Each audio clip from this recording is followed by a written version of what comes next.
Good morning, everybody. It is Monday, September 8th, 2025, and I got into my very first confidence pool for the NFL in, I think, over 10 years. I used to do 4 or 5 fantasy baseball leagues every year and 4 or 5 fantasy football leagues every year. I quit fantasy football in 2011 when I opened my investment firm. I figured I should be doing something else with my time. However, I got invited into a confidence pool.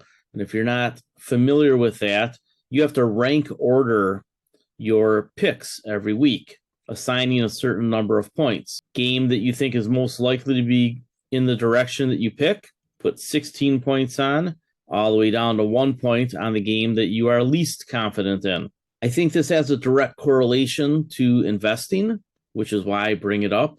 Not just to show that the Beaver King, me, for many reasons, is in the lead with only one game to go this week. So if the Bears win, I hate to say I had to pick the Bears, I will win week 1, which is worth a whopping $25 and bragging rights over a bunch of other guys that I used to play baseball with a lot of these guys.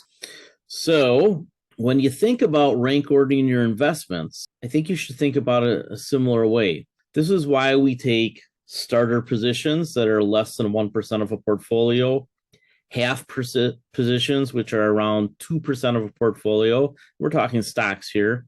And full positions are 3 to 4%, maybe pushing 5% of a portfolio. Why is that?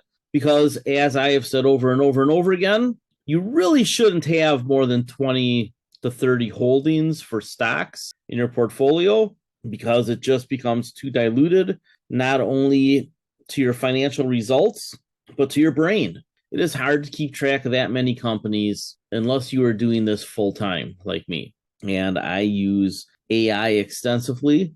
I was paying a lot of money for it 5 years ago, and now I don't have to pay much money at all for it. And it's better and it's easier to use, which we'll get to in a second. I'll show you something I asked Perplexity because I wanted to make a point. So for right now, the Beaver King, and that's a long story, is in the lead because I have appropriately ranked my games compared to other people. And one of the games I picked, I had a high confidence would be an upset. The Los Angeles Chargers beat Kansas City, which not a lot of people saw coming, but I did. And I went with the courage of my conviction, making a large bet on an investment that a lot of people really are sour on because of the way things have gone recently, not the way things might go in the present and future. Keep that in mind. Yesterday, I put into the chat rooms that everybody should read this. I very rarely share Forest for the Trees PDFs because he's asked us not to do it. However, this was an important one, and I will just tell you that if you can afford the $99 a month, you should probably subscribe to Luke Grumman, even though him and I come at things from slightly different angles economically. We often end up in the same place, which to me seems to be a pretty good verifier that if slightly different methodologies and theories of economics can arrive at similar conclusions, then those conclusions might indeed be about right. One of the things he points out is that we, the United States, has more unemployed people than job openings for the first time since April 2021. I don't like this chart because I don't think it goes back far enough. Well, look at him. He didn't like it either, so he went further back using the FRED database at the St. Louis Federal Reserve.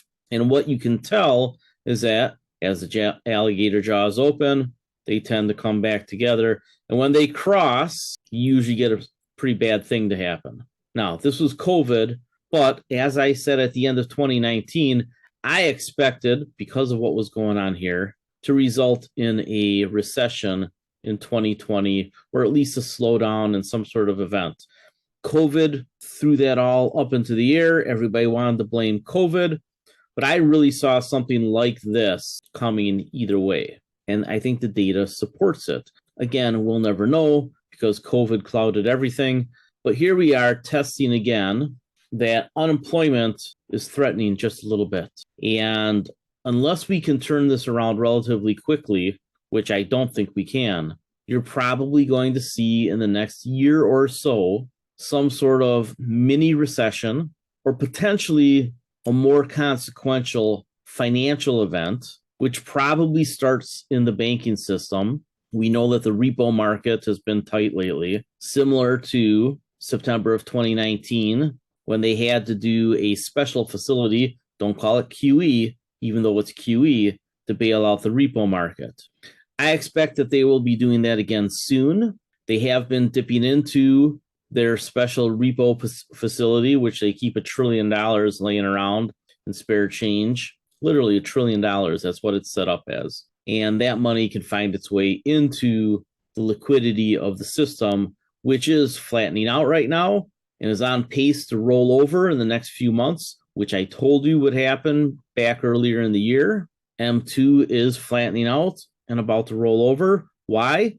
Because they've been condensing the treasury maturities, turning 30-year and 20-year and 10-year bonds maturing into 5-year and 2-year and 1-year and 90-day bonds, handful of 10s. So as you condense the maturities of the U.S. debt, you become much more reliant on short-term interest rates, which is why Donald Trump is pushing to have short-term rates pushed way down. In his mind, and he's wrong, we can do that perpetually. Or maybe in his mind, he thinks he can do it just long enough to get out of office and make a whole bunch of money on the movements in the market, in which case he's right.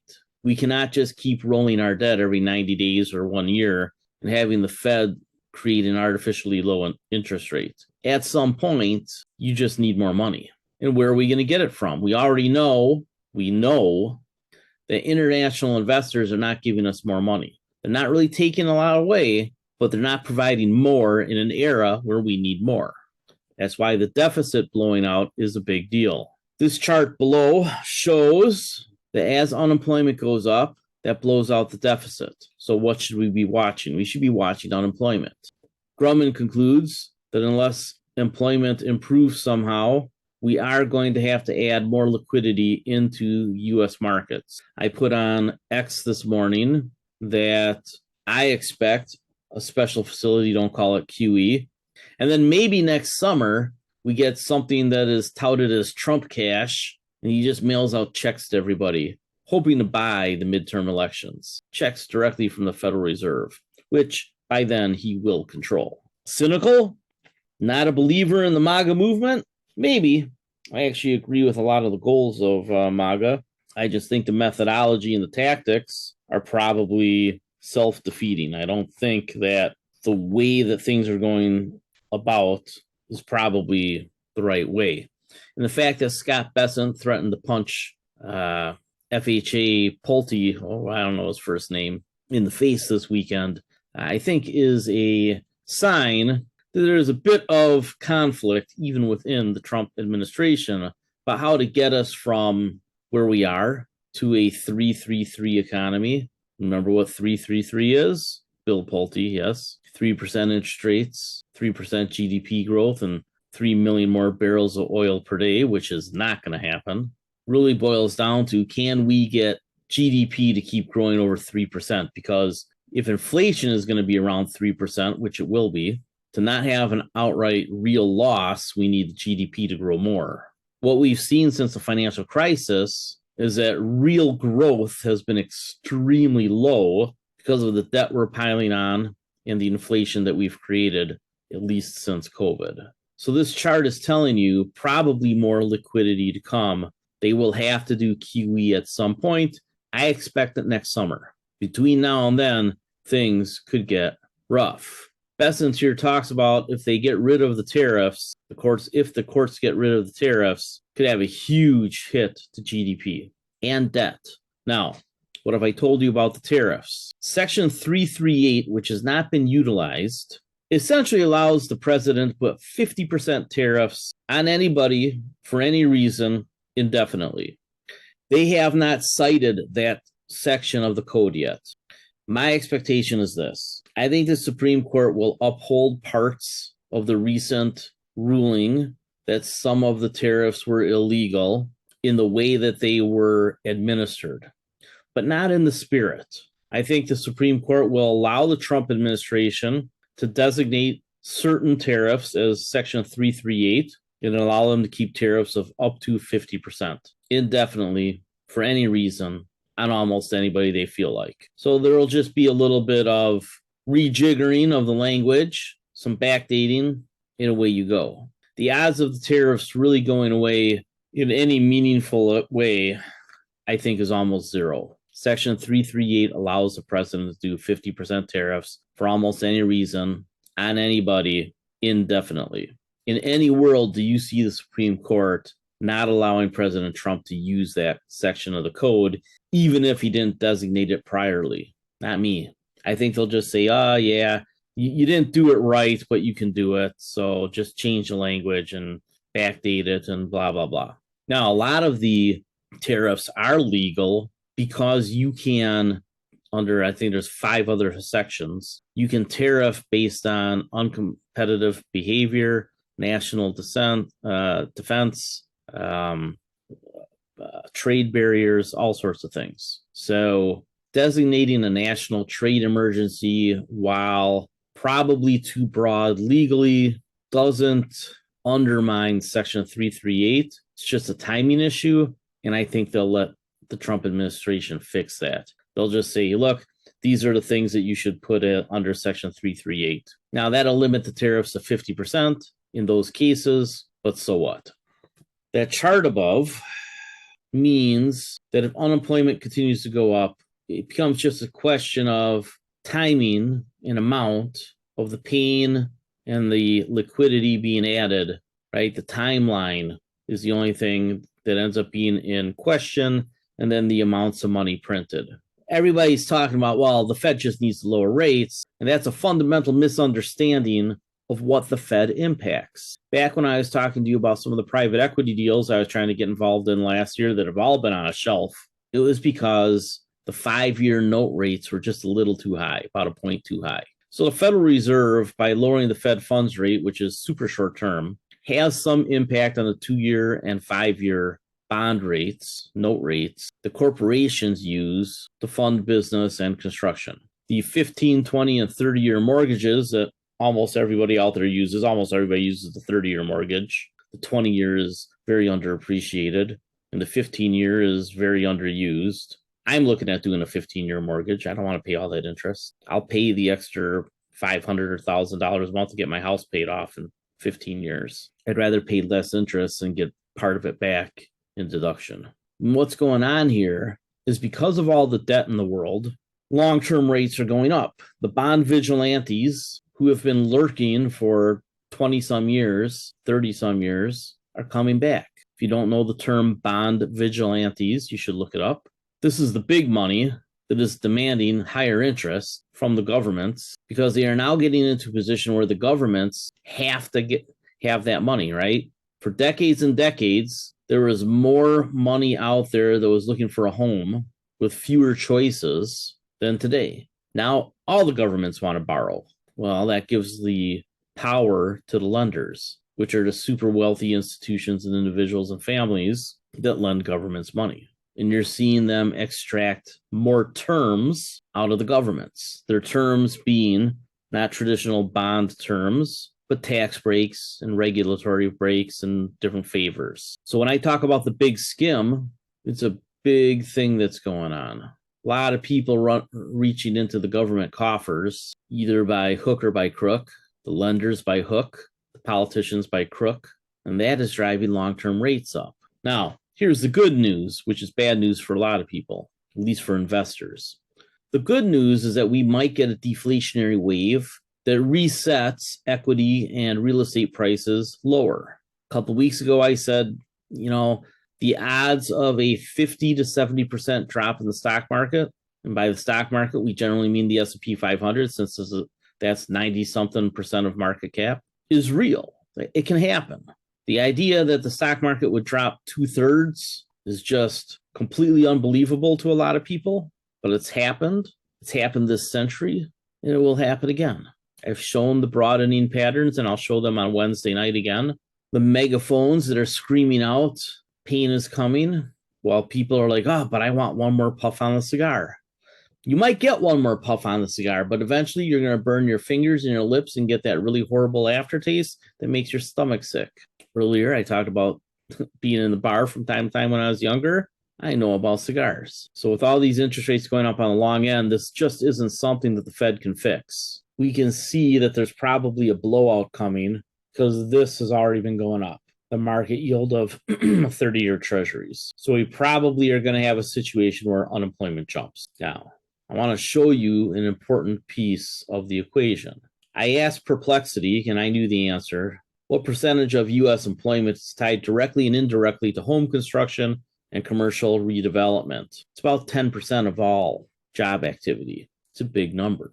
By lowering interest rates at the short end, that will free up the redevelopment of a lot of commercial buildings, which will create jobs, and some construction projects like I've talked about in the past. Some of those $20 and $30 million will be able to go through because you'll be able to find those 2 or 3 or 4 or 5 limited partners that you need to get the project over the finish line. Because at that point, you'll be able to offer them an internal rate of return that is in the middle teens with some upside if there's future inflation, which almost certainly there will be, and smart investors know that.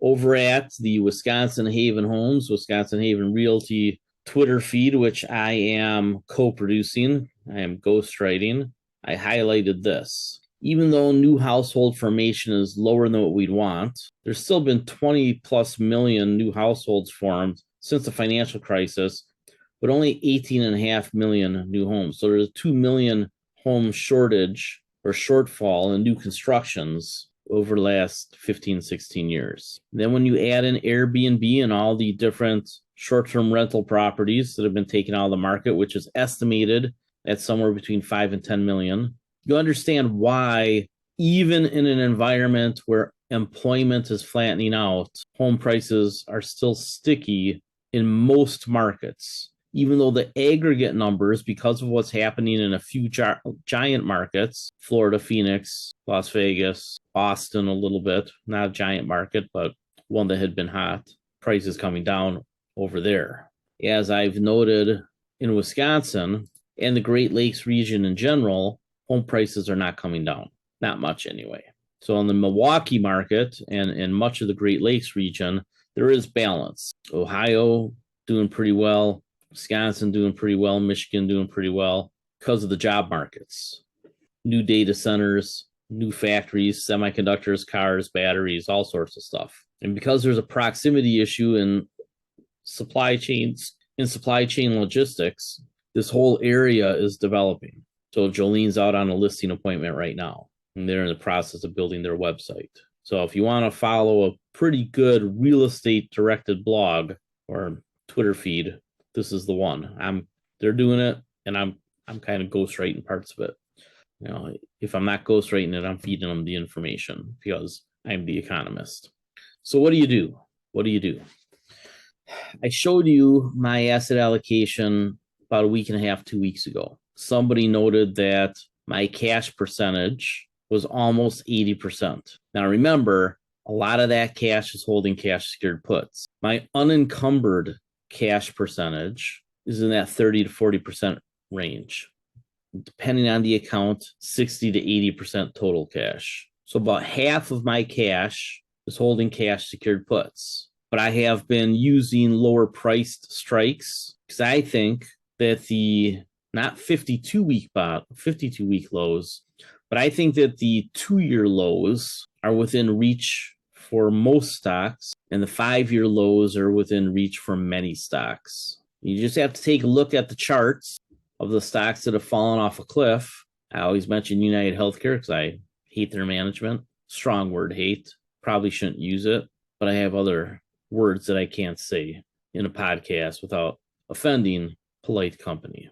If United Healthcare can drop 50% fast, and it is attached to most of the economy, then almost anything can drop 50% fast. And if you can't wrap your head around that, then you just haven't been studying economic history at all or financial history at all.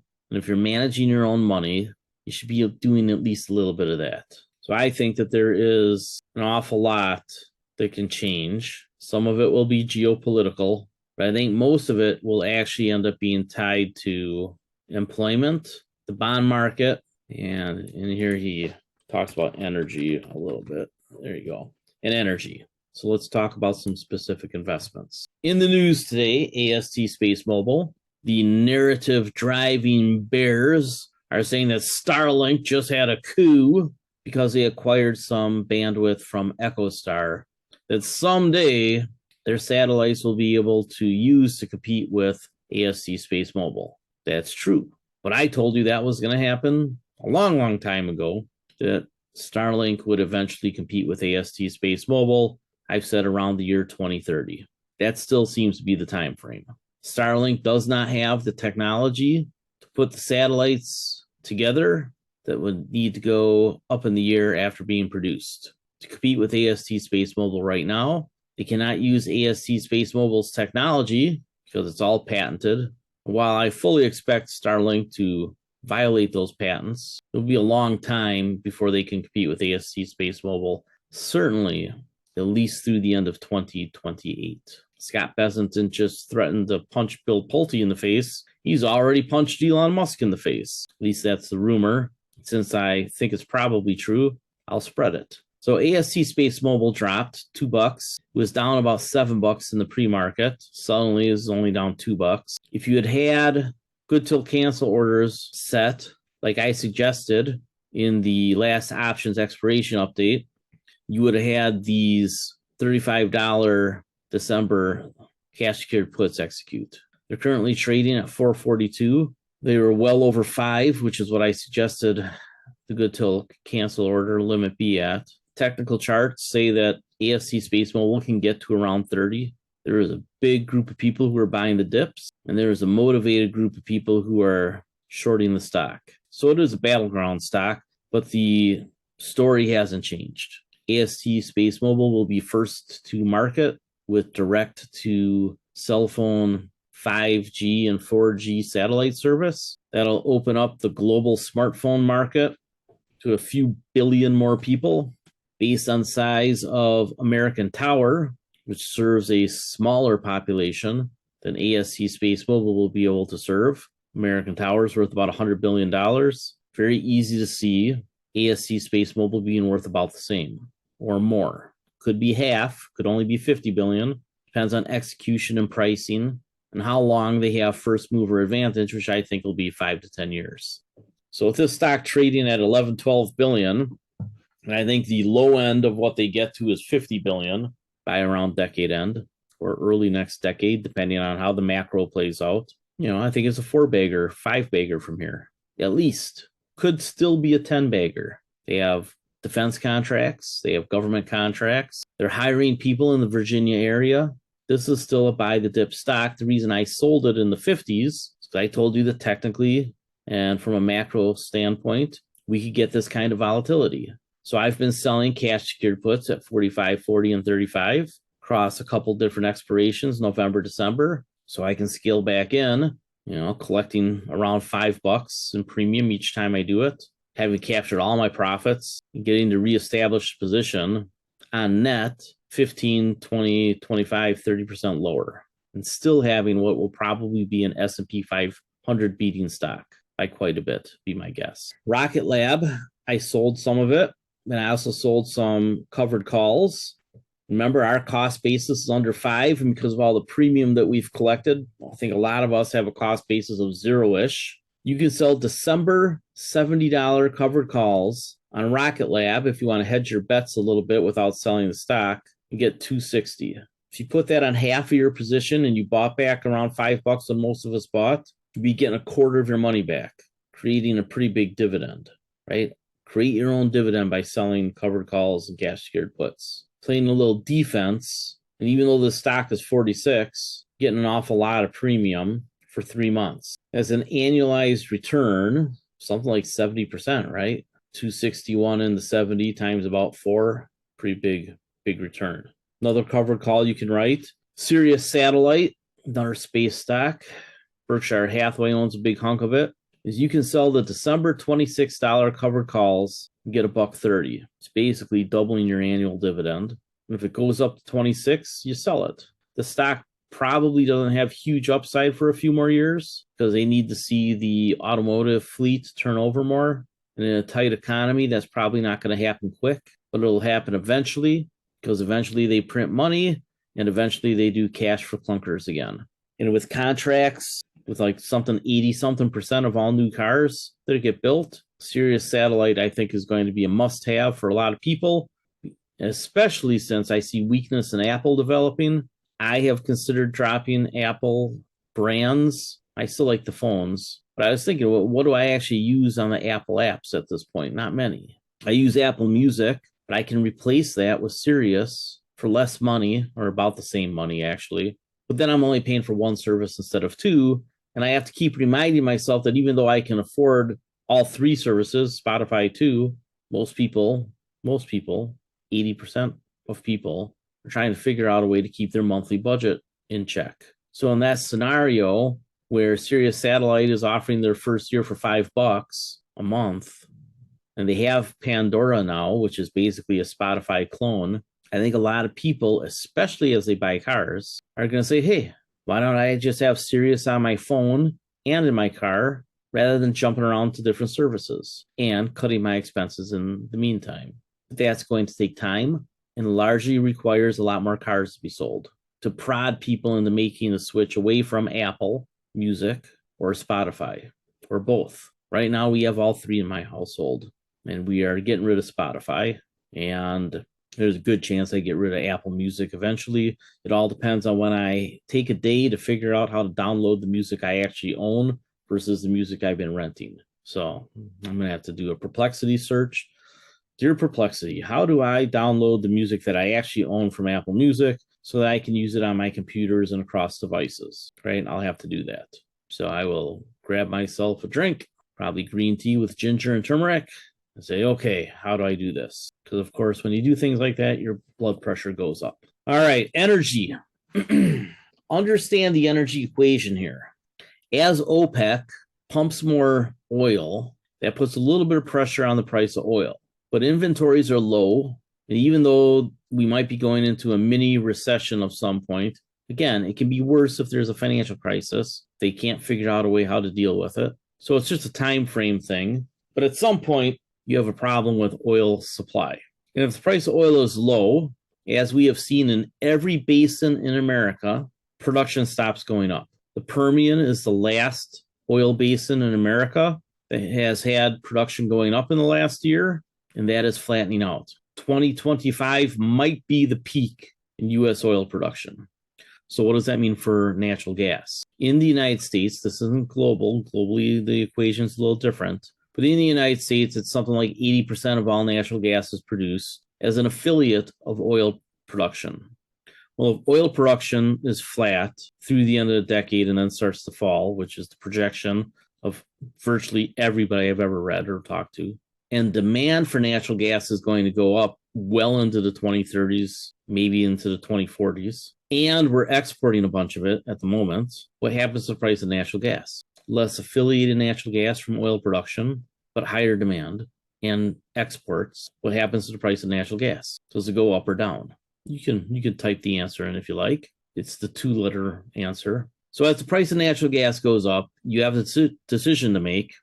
Do I buy natural gas stocks, or oil and gas stocks? Well, 2 answers. If you trade futures, I think you can buy natural gas. 90-some-odd% of you do not trade futures and should not trade futures. And the natural gas ETFs suck because they are built as day trading vehicles. And if you try to hold them, you get deteriorated away, even if price goes your direction. So that leaves you with natural gas stocks or oil and gas stocks. The natural gas stocks are largely in the Marcellus, a little bit in the Gulf area in Oklahoma, but mainly natural gas focused stocks, right, are in the Marcellus and Utica, up in Pennsylvania, West Virginia, and again, a little bit in Louisiana, Oklahoma, Texas. But as you get to the Gulf Coast, the oil companies are the ones producing most of the natural gas. The natural gas stocks are usually priced pretty well. There's not a lot of cheap natural gas stocks, but there are cheap oil stocks because the perception, the narrative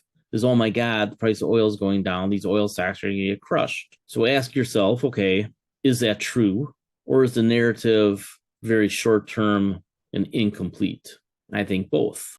Companies like Permian Resources, which gush cash flow, are in the gas-rich portion of the Permian Basin, which in the not too recent past, actually in the recent past, did not have takeaway capabilities to get their natural gas to market at a good price. And that has started to change. The addition of a couple pipelines and a couple more coming by next year, and then more after that, and then 2 or 3 years after that. So takeaway capacity in the Permian Basin is going up. The price that you pay for Permian natural gas in the Delaware side, not the Midland, but the Delaware side, is going up dramatically because it was so underpriced before.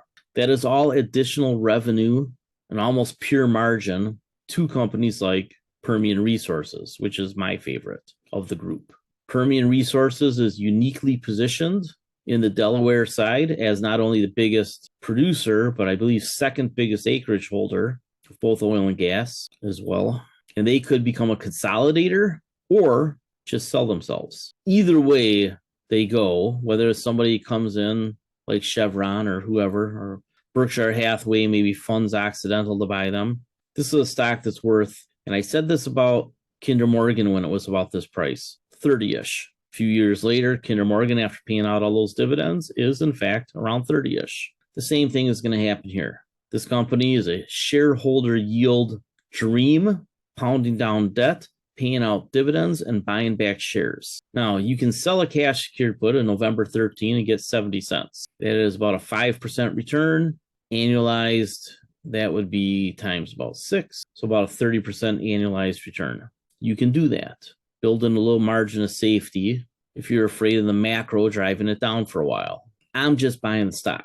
I'm not going to worry about a $1 price movement in either direction. So I think this is a pretty easy one to get the 30-ish. And in the meantime, they're paying me out a dividend. So this is a very low risk stock that should double, maybe triple.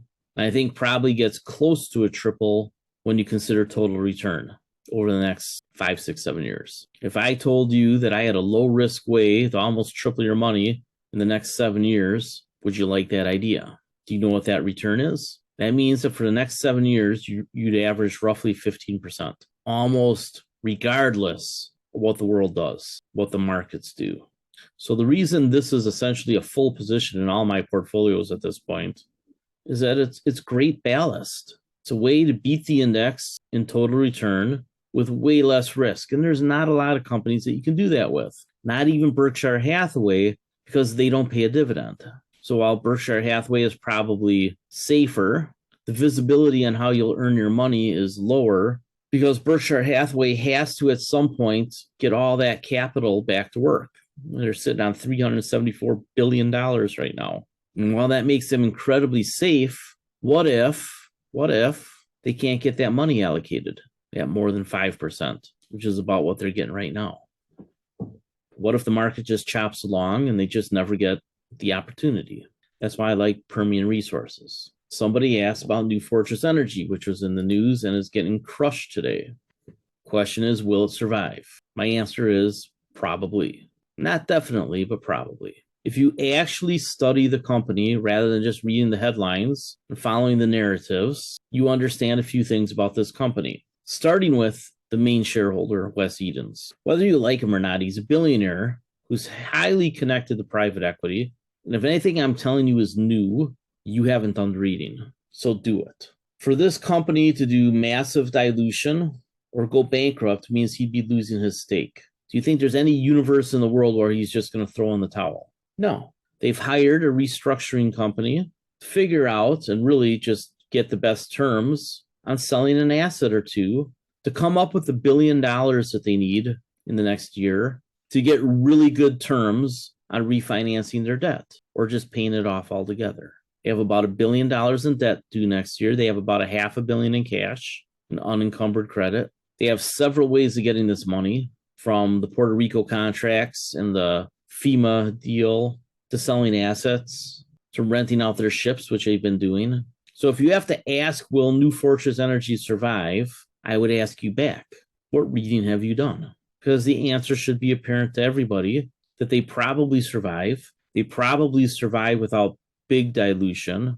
There might be some. And they do it by selling an asset. Then whatever they get from Puerto Rico and from FEMA ends up being the gravy that drives the stock price higher at some point. What is the time frame for all this happening? Probably over the next year or so, because they have debt due in the second half of next year, which again, as an investor, you should know. Does that mean they will survive? No, bad things happen.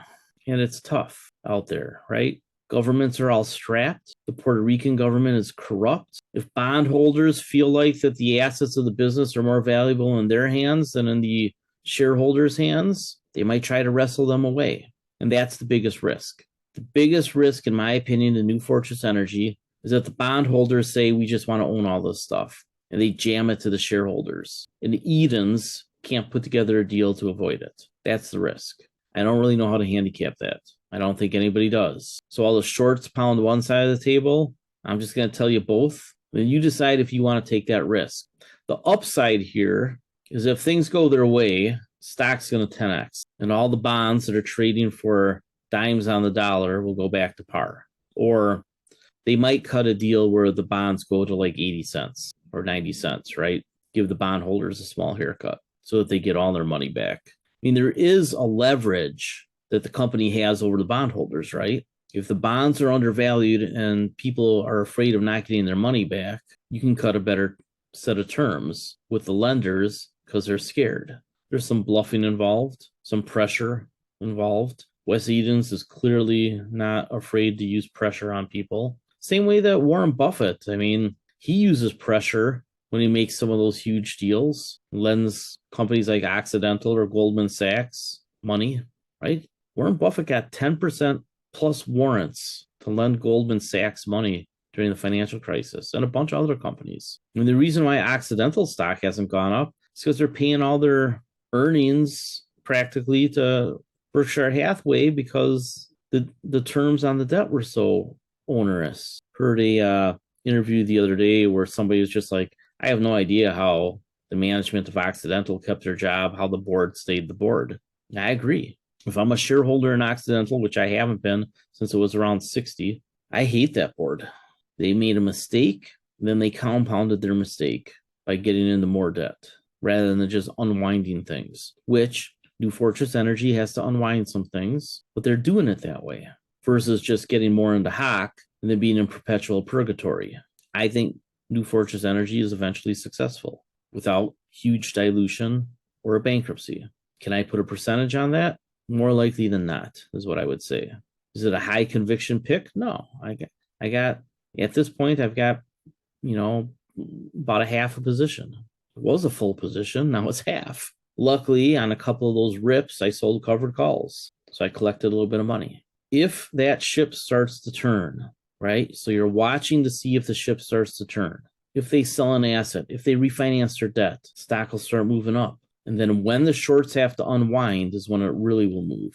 So you might have 2 to 4 weeks to really load up on the stock if you're going to wait to see if it turns. At $1.50 a share, I think you can buy it here too, because the market's pricing in dilution. And the shorts are just pounding it because retail investors are like, oh my God, it's going down. I don't want to buy it. Why would I buy something on sale? I want to pay full price, right? I mean, treat it like the grocery store. No, I'm not saying that this is prime ribeye, but I think it's, better than that lowest grade choice ground beef. Maybe it's a sirloin, but if sirloin is priced like ground beef, probably should buy it. I never, ever buy leaps. You do not want to pay for time value. Repeat after me. Do not pay for time value. You are putting the calendar against you. Forget 80% of the shit that other people have taught you. Buying leaps is a dumb strategy 99% of the time. Do you know when you buy leaps, everybody? Some of you know this answer. When is the only time to buy leaps? After a what and before what? After what and before what? Do, do, do, do, do, do, do, do, do, do, do, do, do, do. Hey! Brilliant! Somebody got it. Wash out, sell off before the QE. Yes, that is the only time to buy leaps. Only. And you buy it on high quality, like QQQ. So the leap strategy you will look for with me is if we get a big correction in QQQ, at least 20-ish%, but hopefully more, then I might buy leaps when they start talking about QE. And I think the next time they talk about QE, there will be a debate. I don't just think it's going to be like in COVID, it took a week and there was QE. From the time they first talked about it, the time it happened, it was a week, might have been 2 weeks. But during the financial crisis, it took longer. And that was a bigger problem than COVID. Even though COVID stopped the economy, it was a relatively healthy economy. Not great, but, you know, it wasn't as stretched and leveraged as the financial crisis. It was just a weakening economy. I don't know how fast they're going to get QE done next time. And as we talked about with Forest for the Trees earlier, it seems inevitable to me. I just don't know the timelines and processes. So we have to be aware of what's going on in real time and how fast it's moving and how big. If the megaphone patterns open up, you can see gigantic corrections fast. And maybe you just buy when they start step and they start chopping along the bottom, even if QE hasn't been announced yet. At some point, price becomes your margin of safety, and you just have to let time do what time does, which is heal all things. I think that's a pretty good way to end. All right, everybody, have a great day. I am writing my macro dashes today, and I will get this published tonight. Take care.